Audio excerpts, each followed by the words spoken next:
यही है बेल। और ख़ास बात यह है कि आज़म सवाती साहब के मुकदमे में जो जज साहब थे वही ट्रांसफ़र कर दिए गए ताकि इंसाफ के तकाज़े पूरे हो सके। मैं यही कह सकता हूँ, और मैं क्या कहूँ। और उसके साथ ही इस वक्त जो मुल्क की मुआशी सूरत हाल है, कुछ लोग डिफ़ॉल्ट का नाम लेते हुए डरते हैं कि जी डिफ़ॉल्ट का नाम नहीं लेना। अगर आपको इंटरनेशनल एजेंसी कहे कि PIA के पैसे दो वरना फ्लाइटें बंद हो जाएंगी, तो डिफ़ॉल्ट है या नहीं है? अगर आप अपने मुल्क के अंदर जो प्याज और लहसुन और धनिया आपने मंगवाया हुआ है उसकी LC आप ना खोल सके, तो ये डिफ़ॉल्ट है कि नहीं है? इंटरनल एक्सटर्नल की बहस बाद में कर लेंगे, साइज़ ऑफ डिफ़ॉल्ट बाद में हम तय कर लेंगे, डिफ़ॉल्ट कहाँ कहाँ हो रही है। तो ये सूरत हाल अगर रही खुदा न खास्ता, तो पाकिस्तान की मैशत जो खाई में है वो खाई कब्र में तब्दील हो जाएगी, बहुत जल्द मुआशी कब्र में तब्दील हो जाएगी। इसीलिए इमरान खान कहते हैं, और वो इसरार कर रहे हैं एक ही बात के ऊपर, और वो बिल्कुल ठीक कर रहे हैं। वो ये है कि कोई तरीका दूसरा, इस गवर्नमेंट के पास रोड मैप सिर्फ एक है, अपने करप्शन के केसेस बचाओ। शर्मिंदगी का मुकाम है कि वज़ीर आज़म का बेटा जो मुलज़िम था अरबों रुपए के केस में, वो मफरूर हुआ, उसके परपेचुअल वारंट ऑफ अरेस्ट निकले, वो मुल्क से बाहर है, उसने कभी तफ्तीश ज्वाइन कोई नहीं की, वो कभी किसी अदालत में पेश नहीं हुआ, उसने कभी कानून की कोई अहमियत नहीं दी। अब वो वापस आएगा शाही प्रोटोकॉल के साथ, जिस तरह इसहाक डार को वापस लाएगा। दूसरी बात जो बड़ी इंपॉर्टेंट है वो ये है कि पाकिस्तान के लोगों के लिए अगर सारे इंसाफ के और कानून के दरवाजे बंद होते जाए, जिस तरह अरशद सलीम के केस में हुआ है, जिस तरह आज़म सवाती के केस में हुआ है, जिस तरह इमरान खान की FIR में हुआ है, अब और तो और जो आज़ादी के सबसे अच्छे तराने गाने वाला सलमान अहमद है, उसके ऊपर भी एक दो पर्चे, और कोई पर्चा ईरान की सरहद के साथ, और कोई तुरान की सरहद के साथ, और कोई पता नहीं तुर्कमेनिस्तान के साथ, तुर्कमेनिस्तान के साथ भी ना जाके की सरहद के साथ कोई पर्चा किसी से करवा दें। तो ये सारे के सारे जो इस वक्त एक्सरसाइज हो रही है, इस एक्सरसाइज का एक नतीजा तो वो निकालने की कोशिश कर रहे हैं, वो मैं आपको बताता हूँ। वो कहते हैं किसी तरीके से इमरान खान को डिस्क्वालीफाई कर दो। और भाई नहीं हो सकता ना, कानून नहीं इजाज़त देता। मैं दो तबसरे कर देता हूँ, जो बहुत बहस हो रही है उसको ख़त्म करता हूँ। इस पर बहस ये हो रही है कि क्या इलेक्शन कमीशन डिस्क्वालीफाई कर सकता है।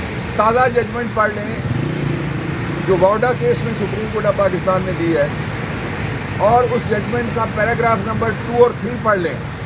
उसमें वाज़ेह तौर पे लिखा हुआ है कि पोस्ट इलेक्शन जब एक दफ़ा इलेक्शन हो जाए तो इलेक्शन कमीशन के पास किसी को डिस्क्वालीफाई करने का कोई इख्तियार नहीं है। और क्यों नहीं है? आइन का आर्टिकल 225 है, जिसमें ये लिखा हुआ है कि अगर कोई इलेक्शन हो जाए तो उसकी क्वालिफिकेशन डिस्क्वालिफिकेशन चैलेंज की जाएगी इलेक्शन पिटीशन के जरिए से इलेक्शन ट्रिब्यूनल में। ट्रिब्यूनल तो फारिग हो गए ना। और फिर रीइटरेट किया है सुप्रीम कोर्ट ने कि इलेक्शन कमीशन ना कोई अदालत है और ना ही कोई ट्रिब्यूनल है। इसका दूसरा पहलू है, वो कहते हैं कि इमरान खान के ख़िलाफ़ इस्तग़ासा दायर हो गया है। अगर जो इस्तग़ासा है दायर हो गया है, उस इस्तग़ासे में अगर कुछ होता है तो फिर यूसुफ रज़ा गिलानी के बेटे वाला इस्तग़ासा किधर गया? 100 और मुकदमे जिनमें आंखें बंद करके पड़े हुए हैं, और कोशिश ये हो रही है कि किसी तरीके से जो इमरान खान है उसके ख़िलाफ़ नाअहली करवा दी जाए। जहाँ भी नहीं हो सकती। तीसरी जो कोशिश हो रही है वो ये है कि जो तोशा खाना है उसके बच्चे पैदा किए जा रहे हैं। तोशा खाना पहला बच्चा ये कि एक सिर्फ आदमी के ख़िलाफ़ कार्रवाई करनी है, बाकी सियासी शख्सियात, बाकी अस्करी शख्सियात। कौन सा महकमा है जिसके लोग यहाँ पे, जहाँ जर्नैल भी आए इक़्तिदार में मार्शल लॉ के ज़रिए से, जहाँ जजेज़ आए अहदों पे, कोई गवर्नर बना, कोई केयर टेकर प्राइम मिनिस्टर बन गया, और किसी को कोई और बड़े अहदे मिले।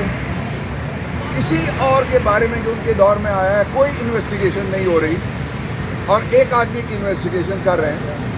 तो लोगों को समझ आ रही है ना, एक आदमी के पीछे पूरा मुल्क, पूरे मुल्क की मईशत, पूरे मुल्क में नौकरियां, पूरे मुल्क में बिजनेस ये कुर्बान कर दिया इन्होंने। एक शख्स से डर इतना है।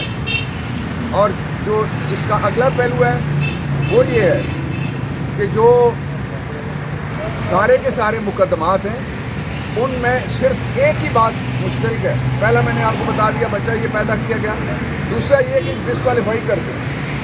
آپ نے ڈسکوالیفائی کیا, اس کے بعد 7 سیٹوں پہ الیکشن لڑا. یہی الیکشن کمیشن تھا, یہی قانون تھا, یہی توشہ خانہ تھا. 7 سیٹوں پہ پھر الیکشن لڑا عمران خان نے. جہاں وہ نہیں گیا اس کی تصویر گئی, وہ بھی جیت گیا. اس میں آپ نے خود نتائج دیے, سرکاری نتائج کے عمران خان جیت گیا ہے. تو کہاں گئی ڈسکوالیفیکیشن؟ اس لیے قوم کو دھوکہ مت دو کہ دھول اور دھند اور گرد اڑا کے اور اسموگ سیاسی اڑا کے, اسموک اسکرین جس کو کہتے ہیں, لگا کے سامنے, تاکہ لوگ مہنگائی پہ گفتگو نہ کریں, اکانومی پہ گفتگو نہ کریں, NRO 2 پہ گفتگو نہ کریں. صرف گفتگو کی جائے کس پہ, کہ عمران خان کو کس طرح روکا جا سکتا ہے. دیکھیں لوگ کہتے تھے تبدیلی آئی, میں سب سے بڑی تبدیلی کی بات آخر میں کرتا ہوں. اس ملک میں 75 سال میں سے 72 سال 3 عمران کے اور کچھ مہینے نکال دیں, 47-48 پولیٹیکل پارٹیز تھی. کوئی مذہب کے نام پہ سیاست کرتی ہیں, کوئی علاقے کے نام پہ, کوئی زبان کے نام پہ, کوئی شخصیت کے نام پہ, کوئی مین اسٹریم پالیٹکس کرتے ہیں, کوئی ایک صوبے کے ایک علاقے میں, کوئی کہاں ہے. آج وہ سارے کے سارے مل کے ایک پارٹی بنے اور دوسری طرف جو کھڑا ہے وہ عمران خان ہے. سارے بے نقاب ہو گئے. اس سے بڑی اور کیا تبدیلی آ سکتی ہے؟ Thank you.